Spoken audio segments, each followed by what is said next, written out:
হিন্দু ধর্মের প্রধান আরাধ্য দেবতা হলেন শিবজি, অর্থাৎ ভগবান শিব। তার জন্ম নেই, নেই মৃত্যু। তিনি বিশ্ব ব্রহ্মাণ্ডের শক্তির আধার এবং তাকে নিয়ে অনেক প্রশ্নই আমাদের মধ্যে রয়েছে। আচ্ছা, আপনারা কি কখনো ভেবেছেন যে শিবজির কোনো অবতার আছে কিনা? যেমন স্বয়ং বিষ্ণুর 10 জন অবতার রয়েছেন, তেমনি শিবজিরও একটি নয়, দুটি নয়, 19টি অবতার রয়েছে। আজকের এই ভিডিওটিতে আমরা এই মহাদেবের 19 অবতার নিয়ে আলোচনা করব, তাই ভিডিওটি শেষ পর্যন্ত দেখবেন। নমস্কার, আমি অর্চনা, দ্য জয়ফুল জার্নি বাই অর্চনাতে আপনাদের সকলকে স্বাগত জানাচ্ছি। তাহলে চলুন শুরু করি।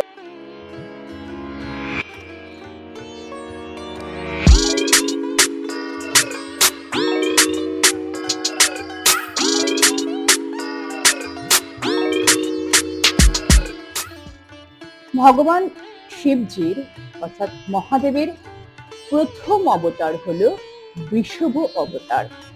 তিনি এই অবতার গ্রহণ করেছিলেন, তার মূল কারণ হলো যখন বিষ্ণুদেবের অসুর পুত্রদের হাত থেকে বিশ্ব সংসারকে রক্ষা করার প্রয়োজনীয়তা হয়েছিল। এই বৃষভ অবতার শিবজির সততার প্রতীক।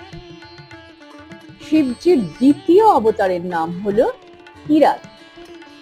যখন মহাভারতে অর্জুন শিবজিকে আরাধনা করছিলেন, অর্থাৎ শিবজিকে সন্তুষ্ট করার জন্য তপস্যা করছিলেন, সেই সময় শিবজি এক ব্যাধের রূপ ধরে অর্জুনকে পরীক্ষা নিয়েছিলেন এবং অর্জুন সেই পরীক্ষায় উত্তীর্ণ হয়েছিল। আর শিবজি অত্যন্ত সন্তুষ্ট হয়ে পশুপত অস্ত্র শিবজি অর্জুনকে প্রদান করেছিলেন, আর এই বিশেষ রূপের নাম হলো কিরাত। শিবজির তৃতীয় অবতারের নাম হলো পিপ্পলাদ। তিনি ঋষি দধিচির পুত্র এবং দধিচির পুত্র হয়ে পিপ্পলাদ পিতার মৃত্যুর প্রতিশোধ নেওয়ার জন্য দেবতাদের সঙ্গে বিশাল সংঘর্ষ করেছিলেন। এবং হিন্দু শাস্ত্র মতে বলা হয়ে থাকে পিপ্পলাদের আশীর্বাদে বা পিপ্পলাদের কৃপায় শনিদেবের প্রকোপ থেকে মুক্তি পাওয়া যায়। শিবজির চতুর্থ অবতার হলেন হনুমানজি। হনুমানজি সপ্তম চিরঞ্জীবীদের মধ্যে একজন, যাকে আমরা প্রত্যেকটা যুগেই দেখতে পাই। রামায়ণ ও মহাভারতেও আমরা ওনার উপস্থিতি দেখতে পেয়েছি।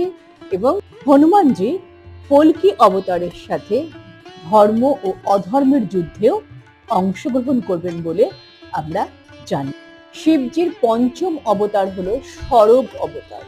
এটি সমগ্র অন্যান্য অবতার থেকে সম্পূর্ণ আলাদা। অত্যাচারী হিরণ্যকাশ্যপকে হত্যা করার পর নৃশংসদেব ভীষণ ক্রোধান্বিত হয়ে পড়লেন। তার ক্রোধ যেন কোনো কিছুতেই কমছে না। তিনি জগৎ সংসারকে ধ্বংস করার জন্য উদ্যত হয়ে উঠলেন। তখন তার ক্রোধের হাত থেকে জগৎ সংসারকে রক্ষা করার জন্য মহাদেব এই বিশেষ রূপ ধারণ করেছিলেন। মহাদেবের ষষ্ঠ অবতারের নাম হলো গৃহপতি। বিশেশ্বর ব্রাহ্মণের ঘরে গৃহপতি রূপ নিয়ে মহাদেব অবতীর্ণ হয়েছিলেন এবং তিনি অগ্নিশ্বর নামে এক শিবলিঙ্গ প্রতিষ্ঠা করেছিলেন। কিন্তু নারদ মুনি ভবিষ্যৎবাণী করেছিলেন যে এই গৃহপতি মাত্র 9 বছর বয়সেই মারা যাবে বা মৃত্যুবরণ করবেন। কিন্তু এই গৃহপতি মৃত্যুকে জয় করেছিলেন। মহাদেবের সপ্তম অবতারের নাম হলো তৎপুরুষ অবতার এবং ভগবান মহাদেবের সমস্ত অবতারগুলির মধ্যে এই অবতারটি অর্থাৎ তৎপুরুষ অবতারটি অত্যন্ত গুরুত্বপূর্ণ। সৃষ্টির নির্মাণে এই অবতারের বিশেষ ভূমিকা রয়েছে। সমগ্র সৌরমণ্ডলের শক্তির মূলে রয়েছে এই বিশেষ অবতার, এবং এই অবতারের মধ্যে যে ঊর্জা রয়েছে তা সমগ্র সৌরজগতের থেকেও অনেক বেশি। ভগবান ব্রহ্মা যখন এই জগৎ সৃষ্টি করছিলেন তখন শিবজির অষ্টম অবতার ঈশানের কৃপা লাভ করেছিলেন, আর এর পরেই শুরু হয়েছিল জগৎ সংসারের নির্মাণের কাজ।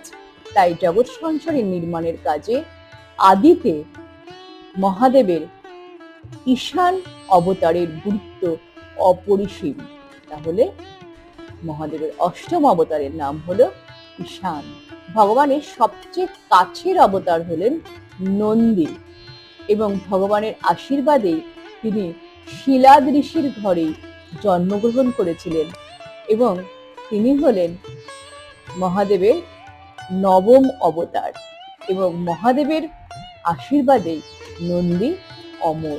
ভক্তরা যদি শিবজির কাছে কোনো মনস্কামনা জানায় তাহলে সেটা সবার আগে নন্দীর কানে পৌঁছাতে হয়, এবং নন্দীজি শিবজির কাছে সেই ভক্তের মনস্কামনা পৌঁছে দেন। এবং তার জন্য আমরা দেখতে পাই সমস্ত শিব মন্দিরের বাইরে নন্দীজির মূর্তি থাকে, যাতে খুব সহজেই ভক্তদের মনস্কামনা শিবজির কাছে পৌঁছে দেয়। ব্রহ্মাজি একবার সংসার সৃষ্টি করার সময় সমস্যায় পড়েছিলেন। সেই সময় নামদেব অবতারে শিবজি আবির্ভূত হয়েছিলেন, অর্থাৎ শিবজির মধ্য থেকে এক লাল রঙের অংশ বেরিয়ে আসে, তার নামই হলো নামদেব, এবং তিনি ব্রহ্মাজির সমস্যার সমাধান করেছিলেন। তাহলে দশম অবতার হলেন নামদেব। শিবজি তার ভক্ত উপমন্যুকে সুরেশ্বর অবতারে দেখা দিয়েছিলেন বা দর্শন দিয়েছিলেন, আর একাদশতম অবতার হলেন এই সুরেশ্বর। শিবজির এক প্রচন্ড অবতার হলো অঘোর। এই অঘোর অবতারে, অর্থাৎ দ্বাদশ অবতার হচ্ছে অঘোর অবতার, এই অঘোর অবতারে তিনি সমস্ত শরীরে ছাই ভস্ম মেখে থাকেন, কপালে তিলক থাকে, মাথায় থাকে বিশাল জটা। তিনি শ্মশানে অবস্থান করেন এবং তাকে ঘোরেশ বলে আখ্যা দেওয়া হয়ে থাকে। তন্ত্র সাধনার ক্ষেত্রে শিবজির এই অঘোর নামটি বা অঘোর অবতারটি বিশেষভাবে পরিচিত, এবং তান্ত্রিকরা যখন যজ্ঞ করেন তখন তাদের বিশেষ সমস্যা হলে তিনি এই অঘোররূপী শিবজি সমাধান করে থাকেন। ভগবান শিবের ত্রয়োদশ অবতারের নাম হলো কাল ভৈরব। 51 সতীপীঠকে রক্ষা করার জন্য ভগবান শিব এই রূপ ধারণ করেছিলেন, যা অত্যন্ত হিংস্র এবং অত্যন্ত শক্তিশালীও বটে। মনে করা হয় প্রত্যেকটি শক্তিপীঠকে এক একজন ভৈরব রক্ষা করে থাকেন। ভগবান শিবের সবচেয়ে শক্তিশালী অবতার হলো বীরভদ্র। ভগবান মহাদেবের চতুর্দশ অবতার হলেন এই বীরভদ্র, আর এই বীরভদ্র ভগবান শিবের জটা থেকে উৎপন্ন হয়েছিলেন।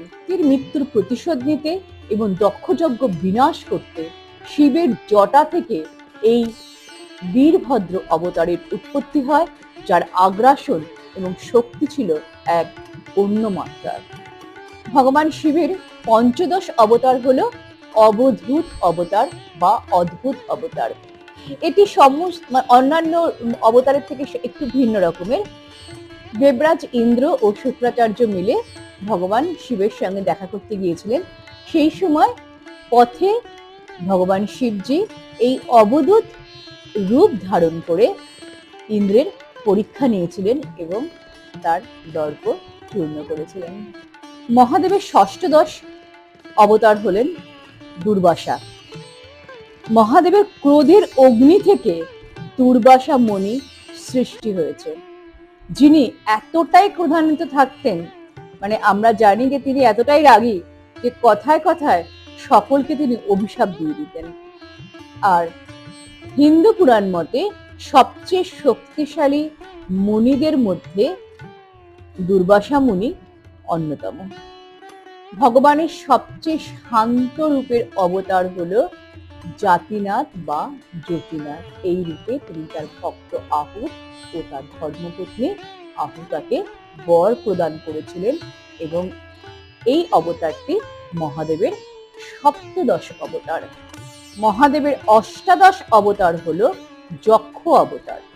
যখন সমুদ্র থেকে অমৃত উঠে এসেছিল, সেই সময় অমৃত পান করার পরে দেবতারা অত্যন্ত অন্যায় করেছিল অসুরদের সঙ্গে।